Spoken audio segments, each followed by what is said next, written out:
Welcome to today's Daytime Dialogue. And it is a true pleasure today to welcome a good friend and one of the great mechanchim in our community, Rabbi Moshe Taragin. For those, I'm going to switch for a moment. I'm going to switch from my office at Ida Crown to my back to the shul. For those who are not familiar with Rabbi Taragin, he's been a Ram, I think it's 25 years now at Yeshivat Hartford at GUSH. Before that, he was a student at Yeshiva University. He has a bachelor's in computer science from Yeshiva University, an MA in English literature from City University in New York. But most importantly, Rabbi Taragin has been teaching our sons and daughters, the sons in GUSH and the daughters in the Beit Midrash for women in Migdalos for many years, and impacting their lives and by extension, American Jewry in a very profound fashion. So Rabbi Taragin, thank you so much for joining us today. My pleasure. It's great to be here. I'm honored that you invited me. You're not just my friend, but you're also, I can call you a mentor. You're a little bit older than I am, and I thought you were reminding me, but that inspiration, just watching how passionate you are, how committed you are, how devoted you are, and just a voice of sanity without compromising passion and strong commitment to our values and our beautiful world way of life. I thank you so much for that. And I really, it's a pleasure to have you and to have this opportunity to schmooze a little bit. And unlike the many other times we've had a chance to learn with you, today I just want to talk with you a little bit about your experiences, a little bit about what's going on. Right before we got started, you mentioned to me that you're hoping there's going to be a major shift in the yeshiva after Pesach. How's it going to look after Pesach? I hope it will look much like the world looked before 2020. Obviously, I don't think we're going to walk away from this pandemic. It's going to shape our thought. When I say our thought, I don't just mean the GUSH. It's going to shape humanity's thought for many years to come. I don't think that we can't really turn the clock back to 2019 or 2020. But at least I think the externals, the visuals, I hope we won't have walls. I hope we'll be able to interact. Part of what makes yeshiva life in general, and our yeshiva in particular, so enriching is just the sheer variety of backgrounds, cultures, ages, interests. It's a real petri dish of different boys coming. I shouldn't say phrase right now. Petri dish during a pandemic, I'm not sure is the right comparison. Right. It's a real kaleidoscope. I meant to say kaleidoscope. It's a kaleidoscope of so many different. That's my vision of yeshiva. People from all over the world, different walks of life. We're not meant to be the same. And though we gather around common values, we gain so much by meeting people of different ages, different stages. And that's been taken from us. I think we've all contracted into very small spaces. So after everyone's been vaccinated in the yeshiva already? Yes, I think we have 100% vaccination. Obviously, all of our Talmidim are 16 and older.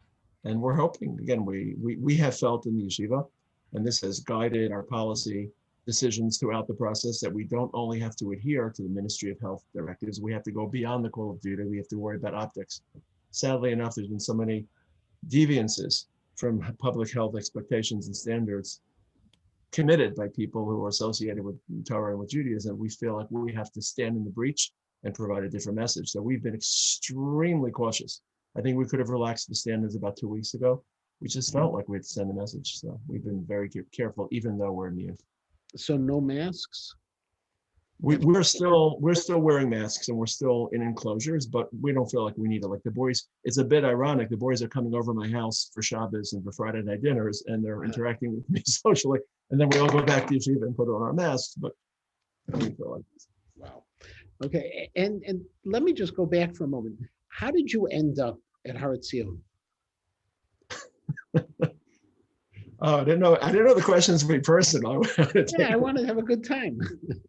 Okay, how did I end up as a teacher? How did I end up as a student? Well, first of all, how did you end up as a student and then as a Ram? That's actually, the student part is even more interesting. I was raised in a typical Kins style home. We were Zionists, very Torah oriented. My father studied in Eretz Israel. We attended a Young Israel of the 70s and 80s, which more or less would be a very similar feel to walking into Kins. That was my world. But for whatever reason, I didn't attend Ida Crown like schools, and I didn't attend HTC type schools. I went to real Haredi schools for my high school upbringing. We learned in Yiddish. My teachers were holdovers from the Mir in Shanghai, and my world was Lakewood. And I got a lot from that world. But there was an inner ricochet, an inner echo that I just felt uncomfortable about a lot of the ideas expressed there that didn't sync with who I was. And I had this gnawing sense as an adolescent that I was in the wrong place. I wasn't able to articulate it clearly and cogently, but there's something, I wasn't fully at peace with myself. And I knew I wanted to go to a Hesder yeshiva. I hadn't a clue which Hesder yeshiva to go to. My high school spent the entire senior year trying to convince me, persuade me, prevent me from falling off the face of the earth and going to a Bnei Akiva Hesder yeshiva. Finally, the last day of the year, my Menahel from Lakewood called me into his office and said, Moshe, I think you're making a mistake by going to one of those yeshivas. But if you go to one of those yeshivas, you should go learn by Rav Riban, because you won't be satisfied with anyone else. So I said, who's Rav Riban? He said, oh, Rav Riban Lichtenstein, go to GUSH. So I checked GUSH, because my Menahel from Lakewood sent me there. So how did the Menahel know about Rav Riban? Do you have any idea? I think his level of Talmudic mastery was known even in the so-called Haredi world. I think that was pretty obvious throughout the years. Everyone, even his most staunchest opponents, still conceded that his mastery of shots was not just surpassing; it was just different. It was I felt as if I was learning with a throwback from the era of the Tanaim, from the era of the great sages. He knew the entire system from a bird's eye view. He wasn't responding. Most of the Talmudists respond to a particular text or group of texts. Rishonim's interpretation. We'll analyze. We'll interpret. Medievalists. It's almost as if the entire system of Torah was a bunch of Lego pieces in a box, and you're sitting on top of that box. Oh, here's a piece, and how can I create ideas? Fascinating. And so did you go, most boys when they end up in GUSH didn't go straight into a Baron's shear. Did you go straight to a Baron's shear? No, but he changed my life. I mean, the moral force of his personality, the drive, the commitment, the strength of mind over matter. I mean, of not sleeping, not eating, of being committed to a cause. I mean, it was like an imperfect word, but it was a existential tsunami. It's just it overcame you, and it changed every part of your being. You remember, Rav Neria has this great description of the very first time he met Rav Kook. Moshe Tzvi, the founder of the Yeshiva Bnei Akiva, meeting Rav Kook, the first chief rabbi of modern Israel. And he said he walked in, it was a Motzei Shabbat, he walked into Rav Kook's apartment, and all of a sudden he saw this Hasidic Rav with a spodek, and that Rav with the spodek projected this sense of Kedusha, very different than he would have imagined. I guess in my terms, he probably would have been imagining somebody with a Tolboshet Bnei Akiva and a Kippah Sruga. Do you remember your first encounters with Rav Riban? It's a great question, and my answer will be ironic but reflective. I don't think that the encounter with Rav Lichtenstein would elicit those types of supernatural, epiphanious moments. That was his greatness. His greatness was that it was so passionate, so fiery, so committed, so otherworldly. I literally felt as if I was in the presence of a Vilna Gaon type person who had landed from a different planet, but it was so normal. You came to his house. I remember coming to his house for Shabbos, and he greeted me in a V-neck t-shirt because he was cleaning the house. So he created the ability to live a normal life as a husband, as a father, as a community member.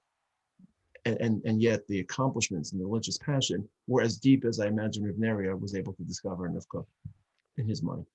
And with Rav Amital also at the yeshiva, did you have the same kind of relationship, I would assume? Or was it different? I think it was harder to understand Rav Amital because of the language barrier. It was harder initially. As I spent many more years in yeshiva, I realized how deeply he changed my life. It wasn't as, it's just very often when I speak, and I speak a lot in public, people say, well, you're always quoting Rav Amital. How come you're never quoting Rav Lichtenstein? Part of it is that Rav Lichtenstein wrote very copious tracts of ideas. It's hard to find the money line. Rav Amital, you could shrink into a quote, into a story, into a song, into a phrase. So Rav Riban is unquotable. Rav Amital is much more quotable. But it's also as if Rav Lichtenstein was so holistic in how he shaped every part of your identity. Every speech was about everything. He started with a particular issue, but it was very panoramic and very, very networked. So you felt as if he was talking about your core identity. It's hard to then identify with this I got from Rav Lichtenstein. I feel like my entire essence was shaped by him. Rav Amital, I could itemize these 7 or 8 values I feel I gained from my encounter with him. And so the yeshiva today is obviously in the next generation. It, but let's talk about the boys. You know, I find that I've been doing about the same amount of time, just a little bit more since you've been around at Taragin. I've been principal at Ida Crown. And I've seen transformations of what the teenagers are like. You get them the next step. What's the big changes you see in the boys who come, whether Israeli or American, between when you first started as a Ram and today? Look, I'm not of the camp that is exceedingly nostalgic and everything from the 1980s was perfect and everything in our decade is flawed and deficient. I think Torah is much more popular. Religious values are more popular. I think your average boy or girl has greater access to Torah inspiration, to role models, to younger role models like yourself. You used to be young, even now to the middle-aged role models. There you go again. to identifiable role models. I think the ways in which people study Torah is much more creative. I think changes such as digitized Torah, Sefaria, access on the internet. I think the world of Torah is richer, and the world of religious commitment is just more obvious. It wasn't obvious. The world that I remember in the 70s was not a world in which it was popular to be deeply religious. I felt like I was swimming upstream. Like as a teenager, I had to make a stand about my religion rather than being drawn by Bnei Akiva, NCSY, my school. So I think there's a lot of advantages. I think there's a lot of pressure the boys feel to the degree that families aren't as, they don't pad life as much as they used to. Families are much more complicated today, a lot more divorce, a lot more stressed family life. So I think that boys suffer less self-esteem issues are much more pointed, anger issues. I think that at the core, there's a lot more splintered emotional experience. How about their ability to focus and concentrate? When I described to my students that when I was in yeshiva, I never went to yeshiva. I only went to yeshiva at HTC. That shir for us was a short shir was about an hour and a half experience, and a regular shir would be 2.5 to 3 hours. And watching students trying to stay focused for 40 minutes is a challenge. I know at Haratzion, there are longer shiurim and there are shorter shiurim. Do you see a difference in students today? I have to admit, I don't, but I fear that I'm exposed to a certain percentile of the population in which you'd less sense the erosion. I think we're dealing with a certain type brand of boy and girl who have the attention span, focus, intensity. I haven't detected it, but I've heard others like yourself describe it. And going back now, even further back, when you were at NYU, was the Rav still there? Did you have any interactions with the Rav? So I was in the Rav Shir the last year that he delivered Shir, but it was a very sad year. It was a sad year because the Rav was already significantly limited medically. He was infirm. It was difficult to understand him. We would wait for hours until he arrived from doctor visits or flying in from Boston. And it got to the point, and just to punctuate how difficult it was, to capture how difficult it was, that there was a certain group of boys that I belonged to that decided to break away and not attend the Rav Shir, even though we were officially registered to be in the Rav Shir, because we deemed that sum total we could benefit more by just studying on our own without waiting and disruption. So could you imagine one of the greatest Talmudic scholars of the last 300 years and boys who are 20 years old decide not to attend the Shir? And then halfway through my year, he retired to Boston and he stopped giving Shir. So I had that contact, but it was the sunset of his career. There's a story I heard, I don't know if it's apocryphal or real, that his son led him off at one point, and that was the end of the last time he gave a shir or gave a lecture. Are you aware of that? I'd already left the Shir, so I was part of that breakaway group. Okay. And in terms of your own move after that, so when you got your MA in English literature, was that driven by Riban's background, or was there something you were interested in? I think Rev Lichtenstein, I think his interest in Mada is very different than the Rav's interest in Mada. I think I would call Rev Lichtenstein a humanist. He deeply believed in the virtue and integrity of human beings. He deeply respected human beings. And to me, that's a hallmark of a Talmud of Rav Lichtenstein. Are you respectful to other human beings? Or are you disrespectful, are you exploitative, manipulative? And if other human beings had wise and informed positions, statements, literature about life, he wanted to read them. So I remember when his father spent time in yeshiva as an elderly man who had gone blind, and he was so committed to his father. I felt like I never needed to learn Hilchos Kibbud Avayim from Shulchan Aruch because I saw it in the flesh. And I think that's the only way to learn Hilchos Kibbud Avayim. I don't think you can learn Kibbud Avayim from Shulchan Aruch. You need to see people. It's a different type of mitzvah. And he told us that to climb into the mind space of his father, who was blind and infirm, he felt he wanted to read John Milton writing a poem called Samson Agonistes. And Milton wrote it when he was blind about Shimshon, who was in a prison cell blind. And our Chazal had more important issues to attend to. They didn't discuss the psychology of a blind person, but John Milton did. So it wasn't to compare, as the Rav would compare other systems of thought to Hashem's system of thought in the Torah. It was more, I need to be a better human being, better sympathize with other human beings. And to do that, I need to understand their space. And understand their space, I want to read about them. So yes, it was driven by that respect and interest, but it's not as if it was a connected dots. Or Lichtenstein studied literature, therefore I'm going to study literature. I remember Rav Moshe Lichtenstein telling me that after Aaron Lichtenstein's second hip surgery, that when he was in recovery and he woke up, that Rav Moshe said he knew his father went through the surgery well because he began to immediately quote from Shakespeare. And it was fascinating because I told someone this story who comes from a different camp, and they were appalled. Why wasn't he saying Tehillim? But it was to understand that other range of emotion that you have from other literature that Rav Aaron understood. Right. Correct. Absolutely.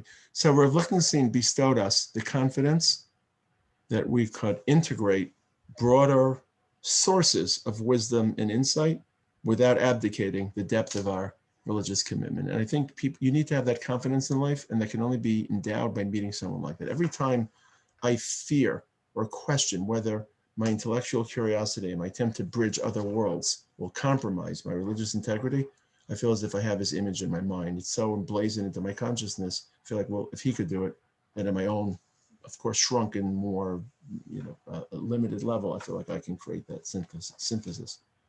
So in the past year, we've lost some giants, and in the past 10 years, obviously, we lost many giants. Today, when your Talmidim are looking up to people, who are they looking up to? It's a really good question. I don't know that we'll be able to replace. I think we're at a stage in history where we may just have to, I know you're a baseball fan, so sometimes you have this fireballing reliever who can come in and close the games. Sometimes you have a bullpen by committee. So I think we have leadership by committee. I don't think there are these outstanding personalities that tower above others. I just think our benches run very deep. We have many, many, many more talented, qualified educators and rabbis than we had 30, 40 years ago. But we have fewer superstars. So it's, I find for myself, I had my Rosh Yeshivas and my interactions, and most recently for many years, I had the exclusive working with Rabbi Schwartz Zatzal. And there are many times where I use my memory and imagination of what they would have said. That's not going to exist in the next generation in the same way. Is it normal? Is it natural? Is it just, we have to deal with it? I think my own personal opinion is that a gadol of Rav Lichtenstein's caliber and people like him, what defines them as a gadol is that they don't just have students. Like I have students, and I hope I've shaped their life, and I hope that their lives, that they'll continue to quote my Torah, my ideas to their families. I don't expect that I'm going to shape the lives of the children of my students. I don't believe that my impact is going to cross generations. My impact will be limited to the people that I encounter, that I teach. I think that gedolim are transgenerational, and they affect not just Talmidim, but Talmidei Talmidim. In the same way that I was deeply affected by the Rav, even though I spent 5 or 6 months in the Rav's radius or in his orbit, but I learned with so many people who were touched by his life and his brilliance that through osmosis, I absorbed the Rav as if I'd studied with him.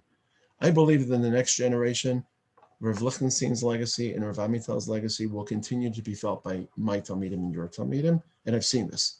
the Talmidim who study in the GUSH, I think they walk out feeling, I'm a Talmud of a Talmud, and therefore I'm a Talmud, unlike the Vilna Gaon who lived 300 years ago with 150 years ago. And to go into a little bit of a lighter topic for a moment, just because people are going to be watching this, they really don't know a lot about Yeshivat Har Etzion, its size and the makeup. How many Talmidim are currently in Har Etzion? That's a hard question.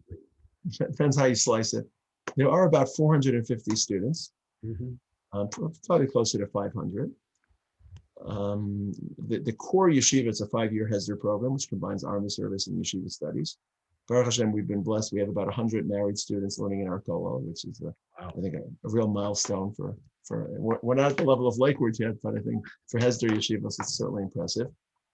We have a teachers' college, the Herzog Teachers College, which has close to, I think, probably 3,000 young men and women studying to be educators in the Israeli school system.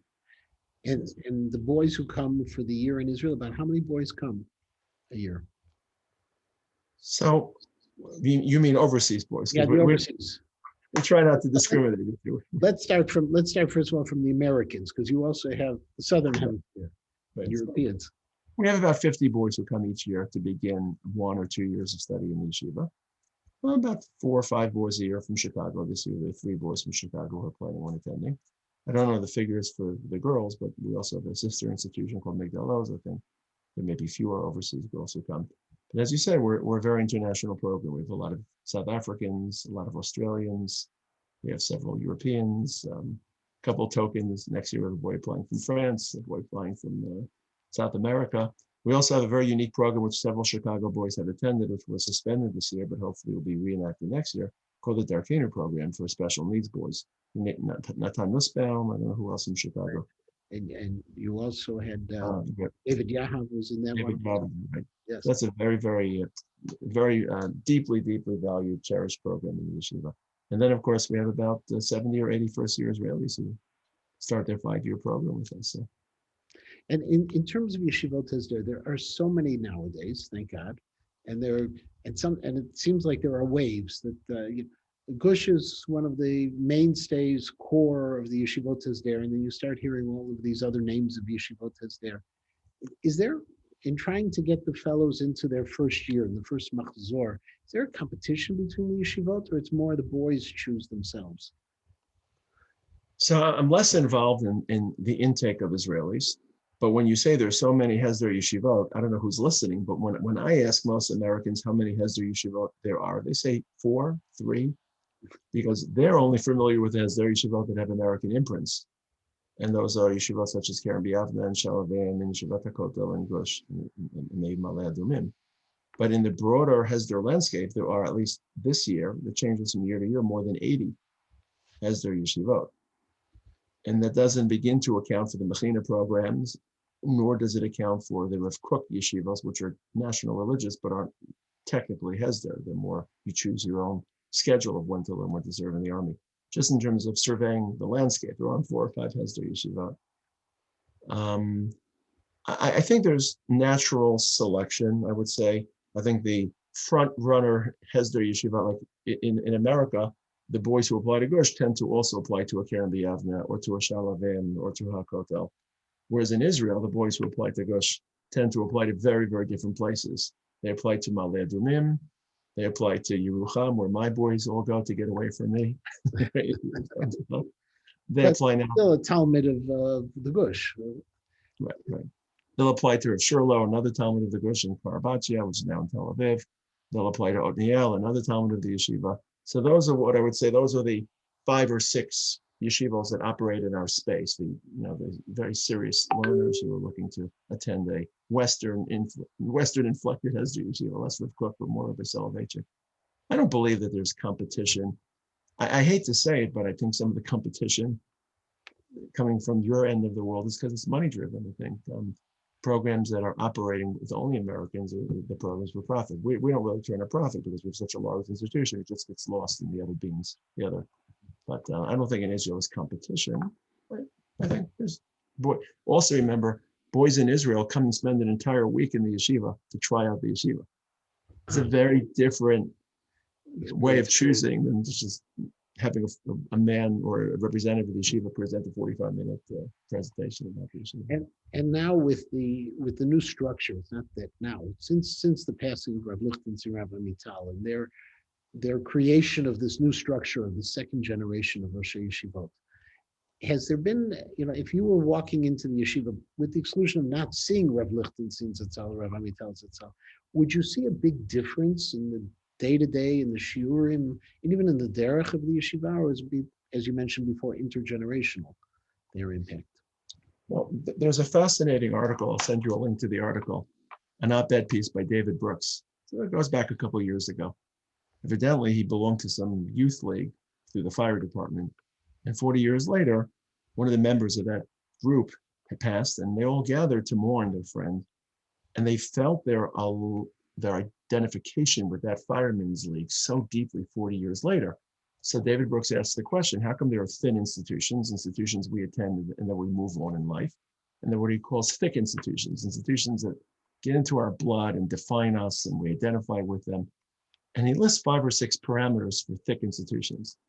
I felt like I was reading the GUSH because a lot of people that study in the GUSH deeply identify 30 years later, 40 years later. I printed it out and gave it to Tova Lichtenstein.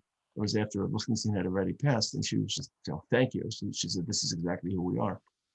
I think we're a thick institution, and I think the reason we are is because we're not a program geared solely for 17, 18, 19, 20-year-olds to study. I think we have different ages, so it's more of a Lakewood-based matters feel, so you feel as if there's a core yeshiva that extends beyond your peer group. But additionally, I think there are 5 or 6 values that the yeshivas put on the map. And those are values that continue to resonate with people even when they're not involved in the day-to-day activities of the yeshiva, be it settlement of our land, be it the serious study of Tanakh, be it the introduction of the Brisker Lumdus into the Israeli scene, women's learning, the integration of the secular world with Torah. So I think there are 4 or 5 values that define us. And I think that even if you're 20 years down the pike, you look back to the yeshiva as the lighthouse of those values. So it's still, GUSH is the GUSH. I guess when I remember, when I was in high school, GUSH was Harvard. And to get in, you had to be very unique boy coming from Chicago. And very, very rare would go to the GUSH.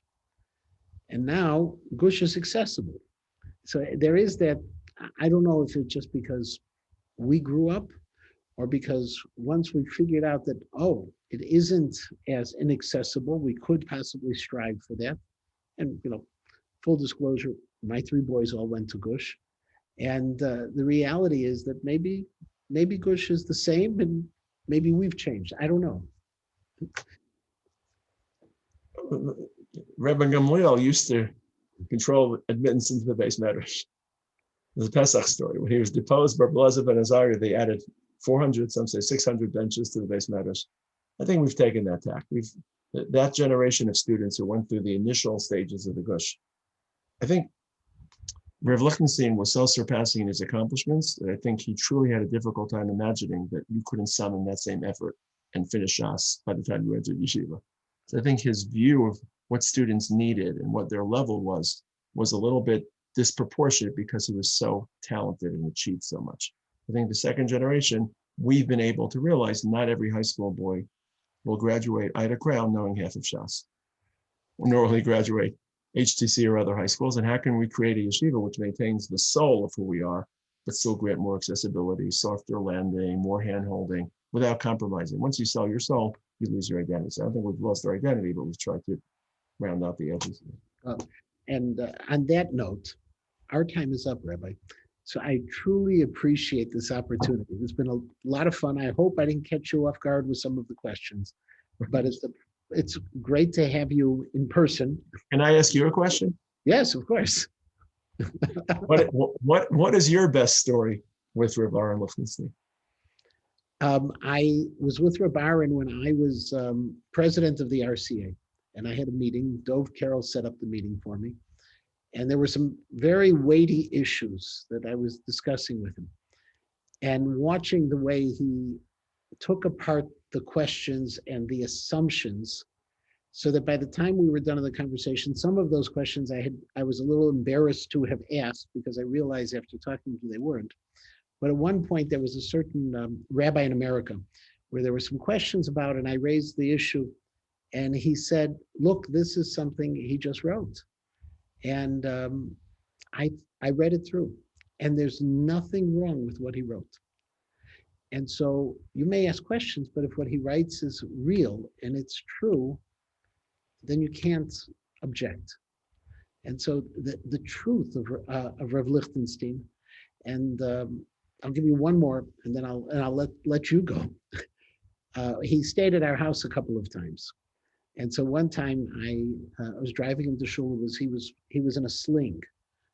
He had fallen and he had broken his arm, and I was taking him to shul that morning. And I come downstairs, and I made sure I was really early for him, and he was sitting in our living room learning in the dark, because he didn't want to bother anyone by turning on the lights.